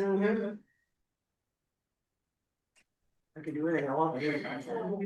It's not a pet, it's a wild animal, so I wanna make sure you're clear on that. I can do anything I want with this guy, grab his beak, and swing it around, and touch his feet, he's not gonna try to foot me or anything like that. He doesn't know fear of people, he looks at us as his mom and dad. I am his dad, technically at heart. So he too is looking for a higher perch. He's looking for a higher perch to land on. 4 toes, 2 forward, 2 backward, zygodactyl. Great horns, saw-whet owls, all those there. Again, I talked to you about that. Parrots, road runners, all of that stuff. I'll come back there too for you guys. Oh, what are you looking for, boy? What are you looking for? Yeah. What? Let's see. We can go to the judge. So yeah, ghost is an I told you I was a leader. Ghost is an imprinted barn owl.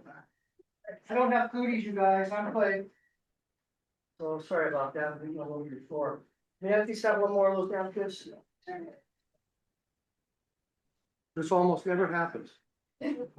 Almost never. That's a red tail for you. It's 12-hour day. Oh, I'm there, I'm just getting up there. You got tape? Oh, yeah, that's okay. Oh, Band-Aid though? Yeah. A couple of years ago, my leg swelled up, they said, we don't know if the funnel watch out. Oh, when you see the bird thing though, we're gonna be like, anyway.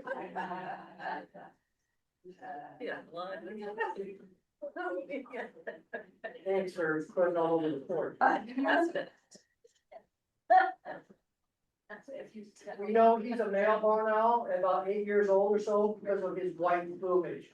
If he were a female, it would be brown in here. This color around his head, that would be brown in there. The spots don't matter on a barn owl. What we do know in science, I think the female spots are larger than the males. They're just kind of like freckles. Spin around, bro. Spin around. And again, anklets, and then jesses, and then a leash. He's on a leash. And I just wrapped that around my hand. This balloon is never gonna leave, never gonna get away from me. And, you know, I'm glad I didn't get your green shirt, right? I'm glad I didn't get you. There's a barn owl underneath. Well, Barn owls are in the farms. well, I think, yeah, again, the first person that saw a barn owl, I saw it in a barn. A lot of mice go to the barns for the alfalfa and the hay and all that stuff. And so, the owls are gonna take roost in there, they're gonna live in there. You know, guys usually leave their barn doors open. Right? That's usually. Like, when you're born in the barn, you left the barn door open, right? So different owls have different looks. I have a little, guys, birds of California. The deal on the table over there, I put this exhibit out for you guys to see also, before we go. There's a skeleton over there on the table too. Can you name the bird? Yeah, that bird, that's that skeletal structure, that's a real bird, it's not alive anymore. That's a real bird. Yeah. Any idea what bird that might be? Yeah. It's hard to tell when there's the skeleton without their plumage, right? See how great a bird you think you are. Pterodactyl. And it's not, and it's not Archaeopteryx either. Parrot? It's not a parrot. Wow. Ladies and gentlemen, that is a barn owl. Yeah. That is a barn owl. Wow. That's a barn owl right there. Well, Ted, you wanna say something again? Yeah. He's awesome. He's a good boy. I mean, this guy gets about 70 grams of wild rat every day. I got nothing. I've got 13 birds there. They all get rat or mice every day. I have a peregrine falcon. Go up on Sunday, you can see our peregrine. It's an autumn peregrine. There are different flavors of peregrine, right? Autumns and tundra, eels, there are different falcons, peregrine falcons. My friends breed peregrine falcons with ger falcons, like I said. You're trying to get the best traits out of those two birds, male and female, to get the, the best results in your falconry. As a falconer, I am not a bird keeper. We are required by law to release our birds at wild game. We are allowed to use our birds, it's not my bird, but we're allowed to use our birds in falconry for education. I do a lot of educational programs all year long. Again, you could go online, California Hawking Club, and learn some things about falconry. So you want to be a falconer. Take a look at what the criteria is. It's like having a kiddo, full-time work. You gotta make sure you weigh them every day. You keep them in top physical condition. You have to make sure you're providing the proper food for your animals. Cottontail rabbit, by the way, everybody, the other white meat. You got chicken and pork, and then you got cottontail, bunny rabbit. Jackrabbit's a really red, rich meat. If you give them too much of that, they're gonna be too high the next day, you're not going hunting. They're gonna be fat and sassy. If they're fat and heavy, they're not gonna fly after game if they're already full. Remember, every day after they eat, birds of prey, crows and ravens too, they cast, there's another word, another meaning for the word cast. They cast or regurgitate a pellet every day after they eat. And it contains everything from, all the indigestible matter, fur, hair, bones, claws, teeth, nails from their prey victims. I found a great horned owl pellet at Placerita Canyon and dissected it, scorpion claws. So this great horned owl the night before ate a scorpion. Great horned owls can do, and they have taken small dogs from people's properties, and another prey animal for a great horned owl, big female, even a male, skunks.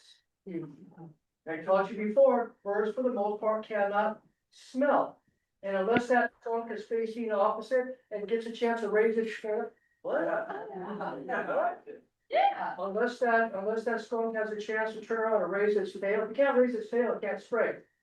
When the skunk's walking away that way, an ambush predator, like a great horned owl, will see that they're nocturnal, will see this skunk, swoop down from behind, and grab that skunk right behind the back of the head. I've got a skull with a hole in the eye socket. This skunk, actually, sorry, I said a skunk. I have two. I was talking about the skunk, but the skull I'm talking about, kitty cat.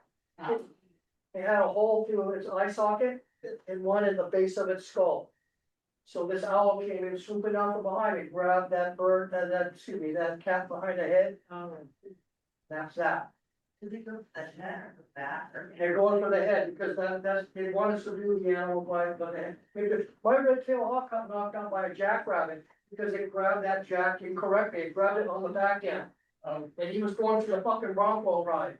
And I was running as fast as I could get there because I knew that jackrabbit could kill my hawk. In fact, that jackrabbit twisted and turned and did everything he could to get out of that grip. And at one point he just went, boo! And knocked my hawk off of it. Wow. I saw the rabbit running away. Where's Sitka? Where's my red tail? Oh man. And there was Sitka on the ground in the desert, flat on its back. Wow. Its wings were outstretched. Its feet were going like this, both feet. And its eyes, it was Like, what the heck was that? So that jack knocked the wind out of my hawk. Wow. I wasn't sure if the hawk was gonna live. That's another reason you're not coming home with your bird. The jackrabbit kills it. If that hawk grabs it incorrectly, it's not perfect science, everybody. Like Queen, it's not an exact science. They take a chance when they're going after game. So he got knocked out. I flipped him over very carefully. I blew into his nostrils. We call them nares. And eventually he kind of woke up and he stood up, but he was kind of hunkered down on my glove.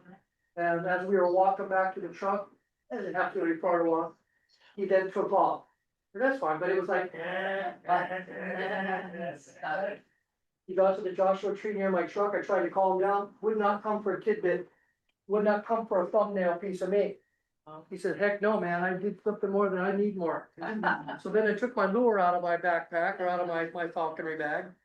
Lure is something you train them to also. If they're not gonna come for a tidbit, that's how you train them to come back normally. But the lure is that thing that you've seen falconers swing around. And when we don't train our birds to put a giant chunk of meat on that, it's like a whole thigh and leg from a jackrabbit or a rabbit, maybe half a quail. That's like the turkey dinner right there. When you train your bird to come to the glove, once in a while you could rob your bird, not give him a tidbit. But the fact that he or she thinks there's gonna be a reward at the end is why they come to you. About every 4 or 5 times, I won't reward my bird in the beginning, in the training. That's operant conditioning. But in the end, I will finish the training with a reward. So the bird, you finish that way, the bird knows. But somewhere in that training, after about the first 8 or 9, 10 days, then you present the lure to it. Again, super hungry. This lure, which I made about 30 years ago, is made out of thick leather. And I don't have it. I don't think I didn't bring it. You tie a giant piece of meat to that thing. When you swing that thing around and blow the whistle and the bird sees that, he knows he's getting the full turkey dinner. They do not usually refuse that. That's the one guarantee that you're gonna get your bird back. If another hawk doesn't dive bomb it on the way to you. Wild birds kill your birds out there in the field. They kill other birds. Golden eagles kill things just because they can. They practice their hunting skills on red-tailed hawks. And they kill those, the landfill, the top of Balboa, the other side. I've got friends that do abatement out there, falconry.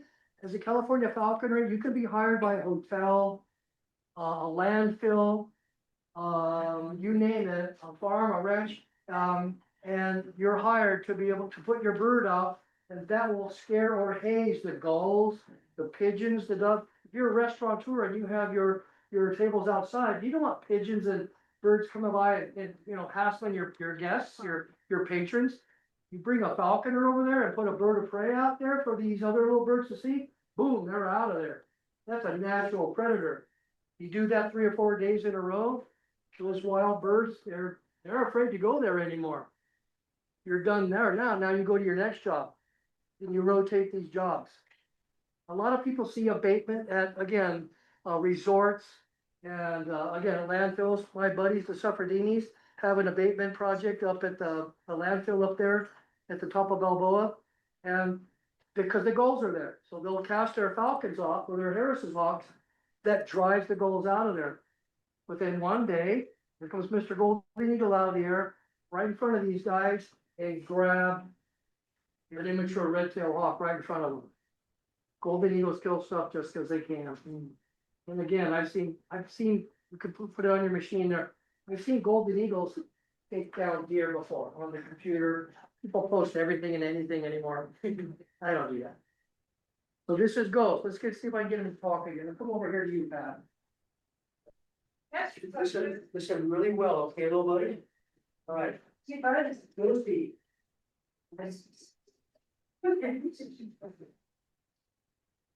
He doesn't know that sound. That's good. I hear a lot of traffic out there. Let me go into the middle of this. Those kind of noises between.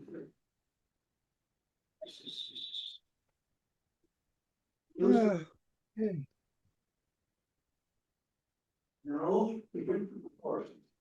Johnny Carson, we hate when the animals don't.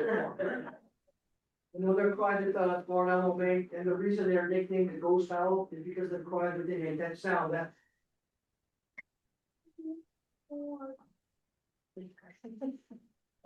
That's another sound the Barn Owl makes. We have push buttons at the nature center you can push. Listen now, you can push it and hear bird call. We have an audio component at our nature center too. You guys, they should see her too close. So here, yeah, one of my favorite animals, well, besides the white crown sparrow. I didn't know white crown sparrow yet. All of my birds are great. I love them. Again, eagle, fox, and falcons. Something I've always done all my whole life. And now I'm fortunate enough to be able to work at the nature center. I'm fortunate enough to have great volunteers like Colleen coming and hanging out. You guys ever want to come and hang out for a little while and talk about bird spray? Email me, I gotta be scheduled for it, because somebody is going to we'll schedule a day to come up and I'll pull birds out, I'll bring my falconer equipment. I'll dress up for you. Colleen, were you gonna say something here? Yes, Well, I'll come over there. You get the chocolate. Go ahead. You sure? But what kind of owls do we see here in the valley? Not Okay, far. well, so in the Sacramento Valley, great horned owl. Great horn.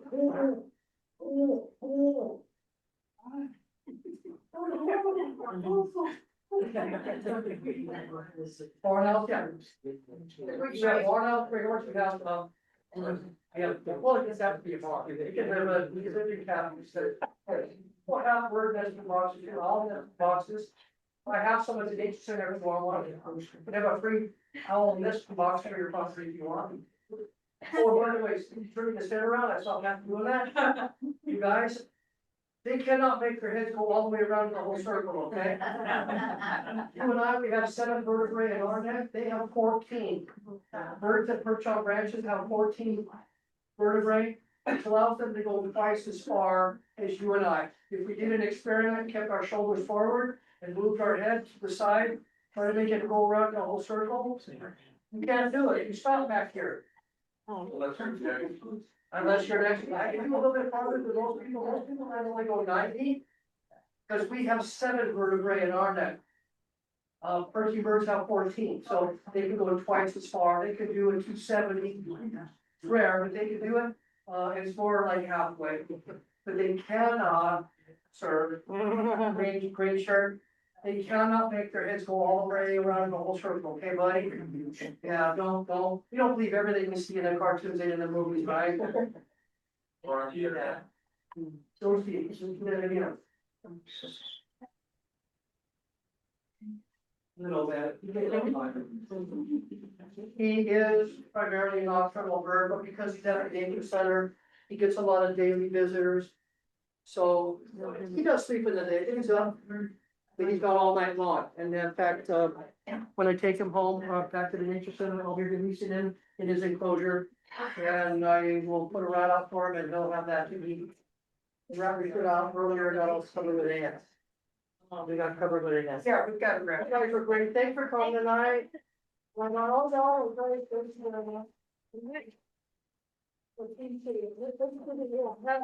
give it up for Pat. We may have some, chat questions. We may have some questions. Questions, Online questions. online questions. Let's see what we got in I here. hope I said the right thing. Someone's probably calling me out on a fact. Hold on. It looks like.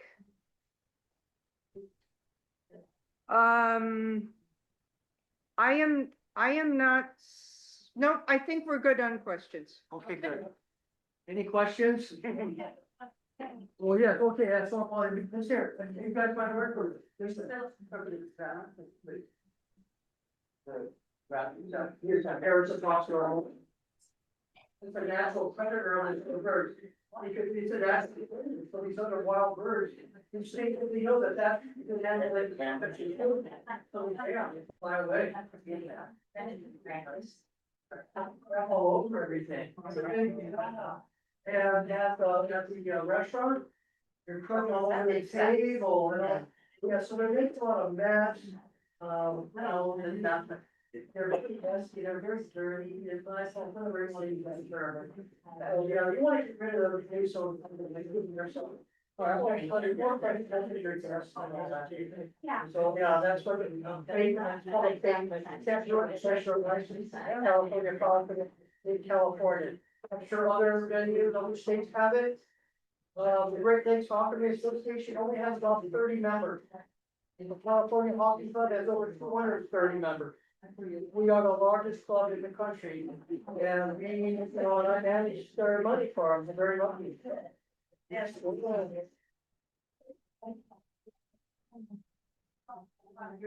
Thank you very much. And if everyone come in and, next, we're also going to have a program, here again. On our butterflies, so we'll have an expert talking all about monarch butterflies and your like picture in there. Lifestyle. So we have one person on chat who's upset that it was in the background. Anyhow. I'm going to stop this. This whole thing is fun, Patty Rumpus.